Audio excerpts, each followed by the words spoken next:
다음은요. 군사훈련을 계속 하겠다. 동맹의 대비태세를 강화하기 위해서 한반도의 연합연습 훈련의 지속 필요성이 재확인됐다 얘기했고요. 전후반기 훈련을 성공적으로 진행했다고 평가했고 내년에도 전후반기 연합지소 훈련을 시행하기 위해서 협력한다 이렇게 되어 있습니다. 군사 대비태세와 연합방위태세 유지에 지속 중점을 둬야 한다 이렇게 평가했고요. 계속 이제 논란이 되고 있는데 한미연합훈련 계속할 것이다 이렇게 합의된 걸로 보이는데 이거에 대해서 평가를 좀 해주시죠.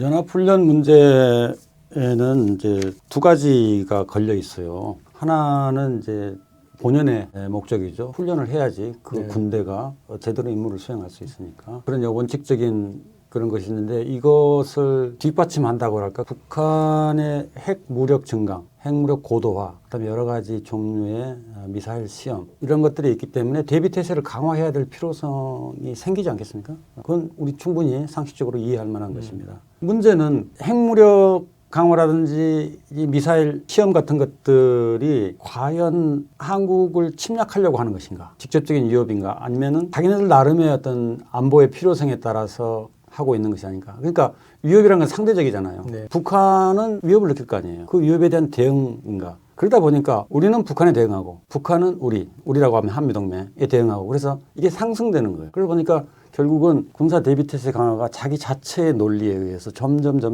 강화되고 훈련이 강화되는 것이 있어요. 원래 추구하려고 했던 것이 평화잖아요. 네. 군대가 존재하는 이유가 외적의 어떤 침략으로부터 나라를 지키는 것인데 나라를 지킨다는 것은 평화를 유지한다는 거 아니에요. 근데 평화가 이것으로 인해서 더 불안해지고 깨질 수가 있다는 거죠. 평화를 위해서 한 행동이 평화를 위협하는 그런 딜레마에 봉착하게 되는 거죠. 돈도 또 돈대로 많이 들어가는 거죠. 그래서 안보의 딜레마, 국방의 딜레마 그런 것이 생기고 또 한 가지 두 번째 군사훈련에 특히 연합훈련의 문제는 작전 통제권 전환할 만한가 이걸 평가해야 되는데 평가를 어떻게 하느냐. 결국은 한미 연합훈련을 통해서 이 연합방위체제가 전환을 해도 괜찮겠다라고 하는 결론에 도달할 만큼 다 잘 돼 있는지 확인할 필요가 있으니까 또 연합훈련 필요한 거예요. 평화하고 군비 경쟁이라고 할 수 있는 안보의 딜레마하고 작전 통제권 환수라고 하는 굉장히 중요한 우리 자주권에 해당하는 그런 문제하고 모순이 생기는 거죠. 그래서 연합훈련 문제가 의외로 어려운 문제예요.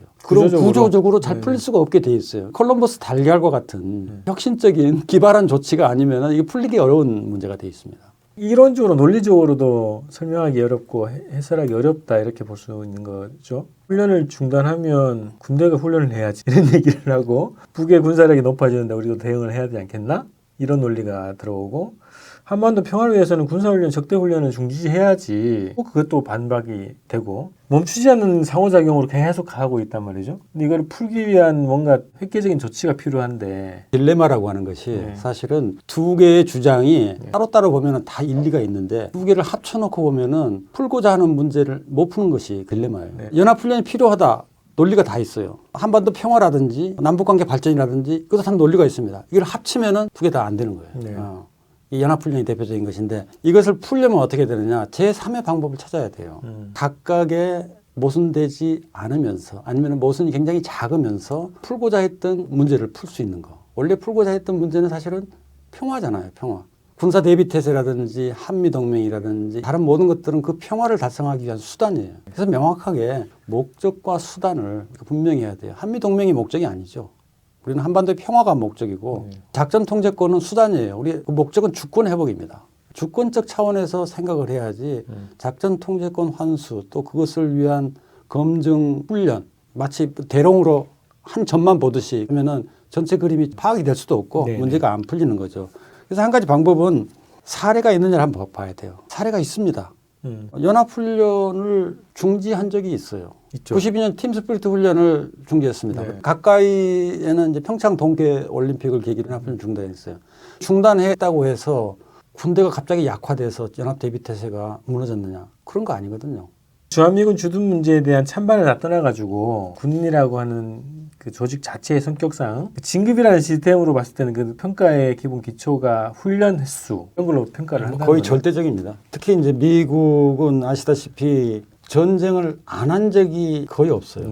어디에선가는 미군이 전쟁을 하고 있는 그런 역사였습니다. 지난 그 200년 이상의 역사에서. 그렇기 때문에 굉장히 실질적으로, 실전적으로 훈련하고 그게 문화로 굳어진 것 같아요. 미국의 이익에 있어서 굉장히 중요한 부분을 차지하고 있으니까 일단 한국에게 이걸 좀 이제 명토박아 두고 싶은 거죠. 그래서 한국 측이 이것을 이제 우호적으로 해결하고 처리해 주기를 바란다라고 하는 것을 SCM에다가 딱 명시를 하고 싶은 겁니다. 그리고 이것은 또 계속 나오는 문제예요. 듣고 보니까 평창올림픽 당시에 훈련을 쉬었잖아요. 그렇죠. 그것도 군 장성이나 군 병사들 입장에서는 안 좋은 소식이네요. 일시적으로 쉬는 것은 뭐 크게 영향이 미치지 않을 수 있고 소규모로 할 수가 있어요. 그러니까 대규모의 기동, 뭐 연대급, 사단급 뭐 이런 것이 아니라 소규모로 대대급 이하라든지 훈련을 할 수가 있고 또 개인적인 전투 기량 증진도 굉장히 중요한 거잖아요.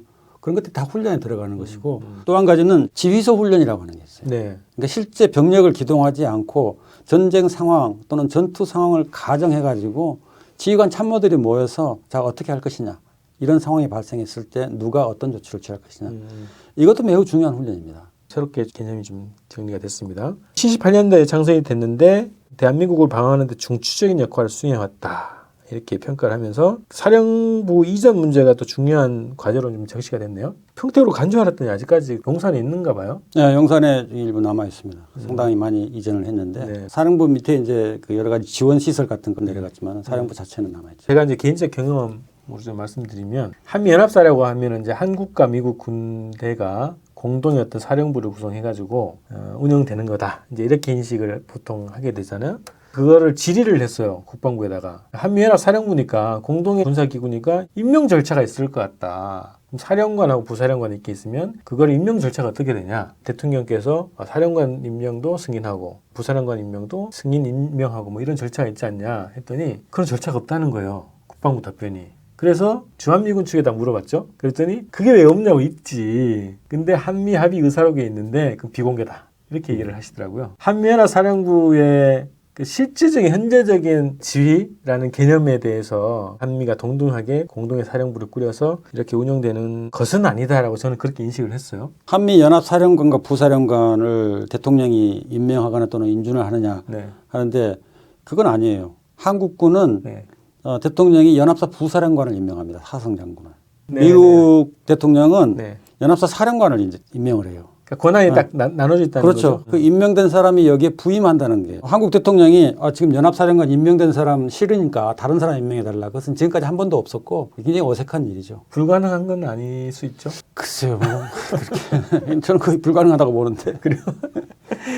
작전권 얘기를 좀 해보겠습니다. 전작권 전환을 위해서 조건에 기초한 전작권 전환 계획, 현황을 검토했고 관련 계획에 대해서 진전이 됐다 이렇게 좀 평가를 한 것 같습니다. 향후 추진 방향에 대해서 논의했다 이제 이렇게 됐는데요. 우선은 길게 좀 얘기를 좀 나눠야 될 것 같습니다만 조건에 기초한이라는 수식어가 붙잖아요. 언제부터 시작된 거죠? 조건이 굉장히 상식적인 조건이에요. 첫째, 전환할 만한 능력이 있느냐? 너무 당연하잖아요. 능력이 있어야 전환하죠. 그다음에 전환할 만한 여건이 어떤 그 외부적인 환경이 되느냐. 능력은 있지만 환경이 안 되면은 못 하는 거죠. 그래서 이 조건을 충족을 해야 한다라고 한 것은 박근혜 정부 때 일입니다. 미국은 그때 좀 빨리 주려고 했어요. 빨리 털고 자기는 좀 자유롭게 한국에서 들락날락하면서 소위 이걸 전략적 유연성이라고 하는데 유연성을 좀 가지고 싶다라고 했는데 우리는 이제 미군이 뭐 작전 통제권을 반납하고 나가지 않을까라고 하는 그런 그 우려도 좀 있었던 것 같아요. 여론에서. 그래서 오히려 늦게 받으려고 해가지고 2012년에 이제 받기로 했는데 2012년은 이명박 정부잖아요. 이명박 정부에서 그걸 한번 연기를 했어요. 그때도 미국이 반대를 했습니다. 처음에. 근데 하도 이제 간청을 하니까 2015년으로 연기를 했습니다. 2015년은 또 박근혜 정부 때입니다. 박근혜 정부 때 또다시 연기를 요청을 하니까 나중에 다 되면은 조건이 충족되면 하자 그래가지고 소위 조건에 기초한 전작권 환수, 정식 용어는 전작권 전환이죠. 이게 이제 박근혜 정부 때 2015년도에 된 겁니다. 그 뒤로 문재인 정부가 이것을 그대로 이어받았죠. 사실상 거의 그대로 이어받아가지고 이 조건을 충족하려고 그동안 노력을 했고 그 노력 중에 중요한 부분이 아까 말한 능력, 능력은 무기죠. 한국군이 연합방위 체제를 주도할 수 있는 능력을 갖춰야 한다. 그 뭐 군대의 능력이라는 게 뻔하지 않습니까? 무기가 잘 구비가 돼 있어야죠. 그래서 무기를 많이 도입하게 되고, 그다음에 또 한 가지 능력은 소위 북한의 핵과 대량 파괴 무기에 대해서 이건 한미 연합으로 대응할 수 있는 또 초기에 아예 쓰지 못하도록 하겠다. 아예 초기에 완전히 무력화시키겠다는 그만큼 더 많은 자원이 투입돼야겠죠. 천천히 하는 것보다 초기에 해야 되기 때문에. 이것을 충족하기 위해서 문재인 정부 때 어마어마한 국방비 증액을 했고 조건 중에 이제 환경 문제는 환경이 조금 안 좋아졌다고 볼 수가 있죠. 그러니까 외부 군사 환경 외부 군상이 일단 북한과의 이제 단절된 상태이고 미중 간의 갈등이 심화되고 있고 사실 이 조건이 잘 충족되기 어려운 상황이었는데 그럼에도 불구하고 하여튼 뭐 연합훈련을 통해서 그 조건 충족하는 그 리스트가 굉장히 긴 리스트예요. 네. 작년에 또 예. 업그레이드 된 거죠? 예, 예. 네.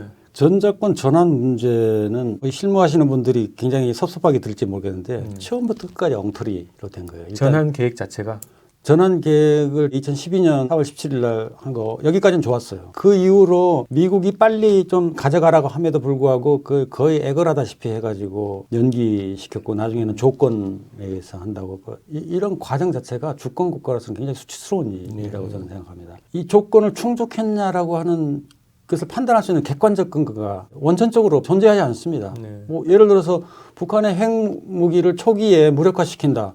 뭐 어느 정도 능력을 우리가 갖춰야만이 초기에 그걸 무력화시킬 수 있을까요? 북한의 핵무기가 어디에 얼마나 있는지도 모르고 대량 파괴 무기 뭐 그런 것도 다 포함이 되어 있거든요. 이게 핵무기뿐만 아니에요. 그러니까 이런 것들을 다 충족하려면 도대체 얼마나 많은 무기를 가져야 되는가? 미국 자체도 충족하기 어렵지 않습니까? 그렇게 되면? 미국도 사실은 테러리스트 하나 못 잡아가지고 전 미군이 전전긍긍하는데 아예 불가능한 것을 세워놓고 그것을 달성하려고 노력하는 모양새를 지금 보이고 있는 것이기 때문에 어떻게 보면은 좀 심하게 표현해서 사기극이라고 할 수도 있어요. 미군들은 이거 안 될 거라고 생각을 대부분이 하고 있고 한국군도 알만한 사람은 이런 방식으로는 작전 통제권 전환 불가능하다라고 생각해요. 그다음에 또 한 가지 문제는 지휘권 문제인데 2015년에 박근혜 정부 때 조건에 기초한 전작권 전환. 또 2017년에 문재인 정부가 들어왔어요. 박근혜 정부가 그대로 받았습니다. 조건 세 가지. 조금 달라진 것이 박근혜 정부 때까지만 해도 좋다. 조건이 충족되면 하는데 우리 합동참모본부 합참의장이 한국군하고 미군들을 같이 지휘하는 걸로 하자. 미래연합사령부 합참의장이 모자를 2개를 쓰고 문재인 정부 때 와서 굉장히 큰 변화가 뭐냐면 합참은 그대로 두고 연합사령부도 그대로 두고 다만 연합사령관의 국정만 바꾸자라고 하는 거예요. 과거에는 미군 사성장군이 연합사령관을 했었는데 문재인 정부 때는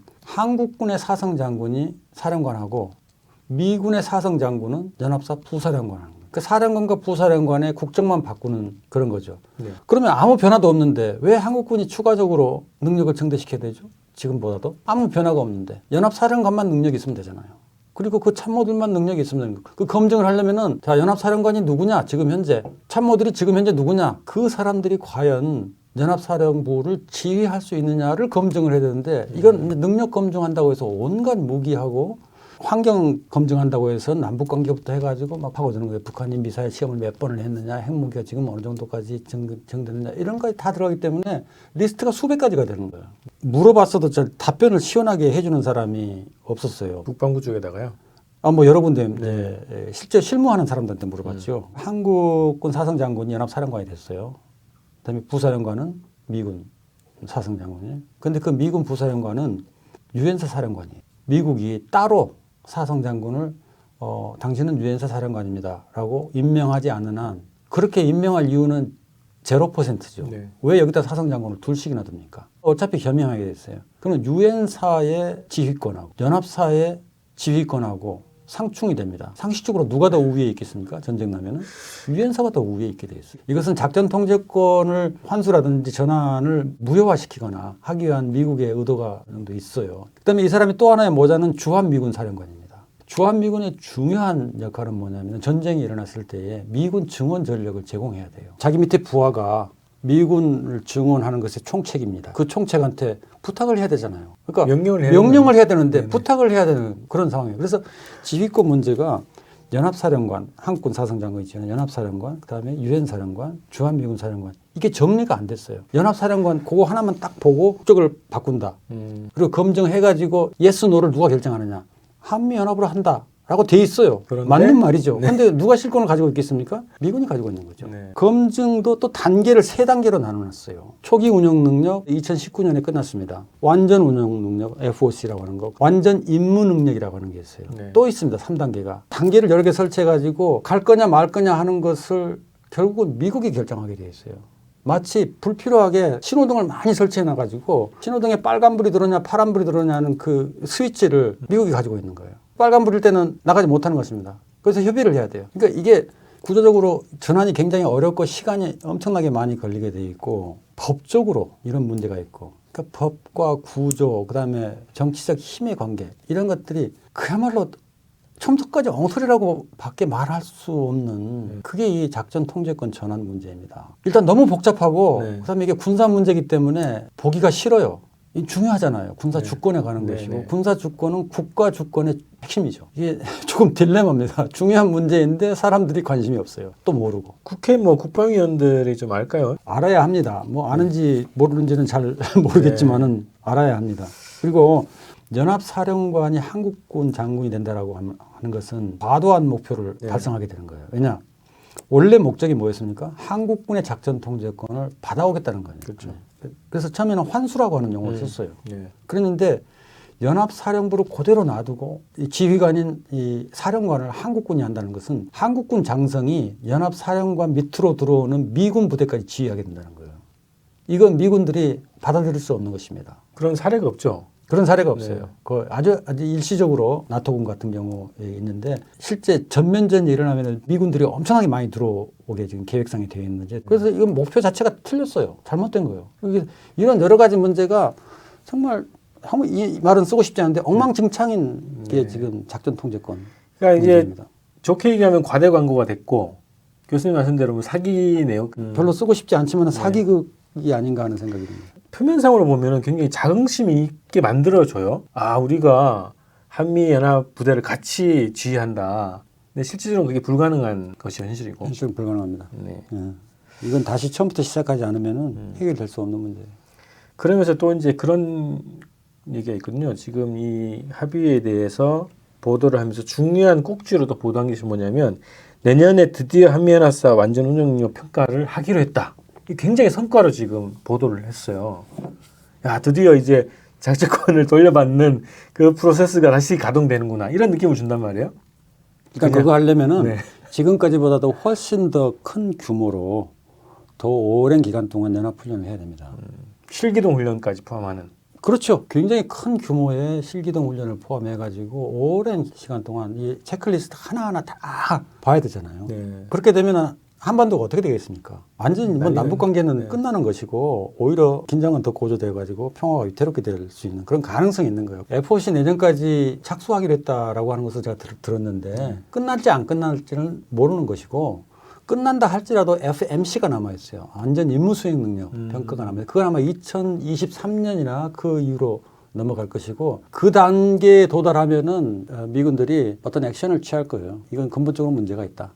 일단 FOC 그러니까 완전 운용 능력이 제대로 결판이 날지 그 뒤로 완전 임무 능력 이것은 더욱더 불확실하고 확률은 낮지만 된다고 해도 실제로 한국군 사성장군이 연합사령관으로 취임하는 그런 취임식을 보게 될 수 있을지 저는 가능성 제로라고 봅니다. 우리가 허상을 쫓고 있는 것 같은데 그 작용을 이렇게 하는 것 같단 말이죠. 완전 능력을 위한 실험에 내년에 돌입을 하니까 군사훈련이 필요하고 또 능력을 검증받기 위해서는 능력을 키워야 되기 때문에 무기를 많이 사야 된다. 이런 논리로 이어진다는 거거든요. 그 하여튼 밑빠진 독에 물 붓는 방식으로 군사 무력 증강을 굉장히 많이 하고 있는데 그러니까 한반도 평화에 도움이 되는 것도 아니고 군 작전권을 환수하는 데 도움이 되는 것도 아니고 세금은 많이 들어가고 또 민주정부라고 촛불정부라고 하는데 왜 박근혜 이명박보다 더 많이 군사력을 증강하냐. 국민들도 의아해하고 코로나 때문에 힘든데 왜 이렇게 군사 그 무력 증강에 돈을 많이 쏟아부냐 이런 비판이 막 들어가거든요. 그래서 이 논리에 대해서 좀 한번 정리를 해주셔야 될 것 같아요. 저는 논리가 의외로 단순한 논리라고 생각해요. 소위 한미동맹에 대한 맹신이라고 생각합니다. 만약에 한미동맹이 흔들린다는 인상을 조금이라도 주게 되면은 그게 우리 국민에게 그런 인상을 주든 아니면 미국에게 주든지 간에 정치적으로 큰 타격을 입을 것이라고 미리 겁을 먹는 거예요. 한미동맹은 우리의 안보를 위해서 존재하는 거잖아요. 안보나 평화가 목적이잖아요. 아까도 말씀드렸다시피. 근데 한미동맹 자체가 목적이 돼버렸어요. 신격화됐죠. 뭐 신격화되고 하나의 종교가 돼버린 거죠. 최고위급의 정책을 결정하는 사람들부터 일반 대중에 이르기까지 수십 년 동안 이어진 분단 체제하고 한미동맹 체제 이 안에서 거의 정신적으로 그렇게 굳어져 버린 것이 아닌가. 근데 그거면은 사실 다 설명이 돼요. 주한미군 철수한다면 큰일 나니까 주한미군을 증강시키고 주한미군 증강하기 위해서는 미국이 방위비 올려라. 주둔 여건 보장해라. 그럼 다 하게 되죠. 돈이 비록 많이 들어가지만은 한미 동맹이 약화되는 것보다는 훨씬 더 낫다. 코로나 위험하지. 그러나 한미 동맹이 깨지면은 더 위험하다. 네. 다시 말해서 한미 동맹이 사실상의 종교이다 보니까 종교라는 게 그렇잖아요. 다 설명할 수 있잖아요. 모든 네. 것을. 방금 말씀하신 그 논리가 대단히 복잡하고 그런 긴 논리가 아니라 단순해요. 한미 동맹은 종교다. 종교화돼 있다. 그렇다면 답이 없느냐? 네. 그건 아니죠. 우리가 포기하기에는 너무나 중요한 그리고 소중한 것들이 많죠. 인식을 조금씩 확장하고 이 분단 체제를 빨리 극복하고 교육도 잘 시키고 그럴 필요가 있는 거죠.